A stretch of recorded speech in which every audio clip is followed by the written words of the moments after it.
Gentleman from Colorado, the former District Attorney, Mr. Buck. Thank you, Mr. Chairman.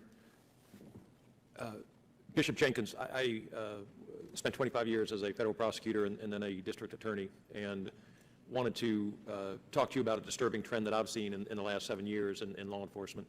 I have prosecuted aggravated reentry cases as a federal prosecutor. I have also worked with the feds in local law enforcement, and we had a program in northern Colorado where an ICE agent would ride along with a police officer assigned to the gang unit, and they would go to the scene of crimes and they would interview people, and the ICE agent would identify tattoos and other indicators of gang affiliation, and the federal government would intervene and prosecute individuals who were gang members accused of crimes. That program ended 7 years ago. Have you had any similar experience with cooperation between the feds and your county's sheriff's office or police departments that has also ended in the recent past? Actually, the cooperation between ICE currently and our agency is excellent. I have no complaints, no criticisms. Actually, everything works out of our detention center. We also gain a lot of intelligence off the street about gang activity, gang affiliations. We don't have a program where ICE actually rides along with us, but actual oversight, direct oversight of the program. So again, the detention center is a choke point for everything.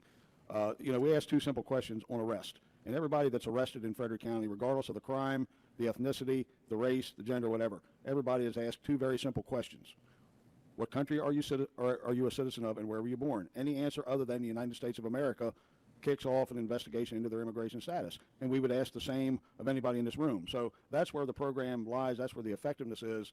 And so you can't say it's unfair. You can't say it's profiling or discriminatory. You took away my next question. I was going to ask you about profiling. Those are race, ethnicity, neutral questions that are asked in every detention center, to my knowledge, in the country. Correct. Very honestly, the argument for those who want nothing done is that we're profiling. It doesn't happen. I would even refute the Honorable Ms. Lofton from California when you brought up some supposed facts about the case of the young lady that was supposedly eating. That arrest had absolutely nothing to do with our program. Those were two police officers doing their job, and as they drove up to this woman, she got up for no apparent reason and just ran. Now that throws up a red flag for law enforcement. These guys were police officers doing their job, simply thought there was a concern. Why are you getting up and running? What were you doing? They have the right to ask her name, identity, her date of birth.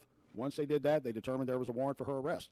They took her into custody the same as any other law enforcement officer. Sheriff, I'm going to redirect your attention to me as opposed to Ms. Lofgren. Okay, I'm sorry, sir. Would the gentleman allow me just to respond Sure. briefly, since my name was, I was just quoting the 2012 decision of the U.S. District Court in Maryland. It wasn't my opinion, what the court said. I'm sorry if I inferred that.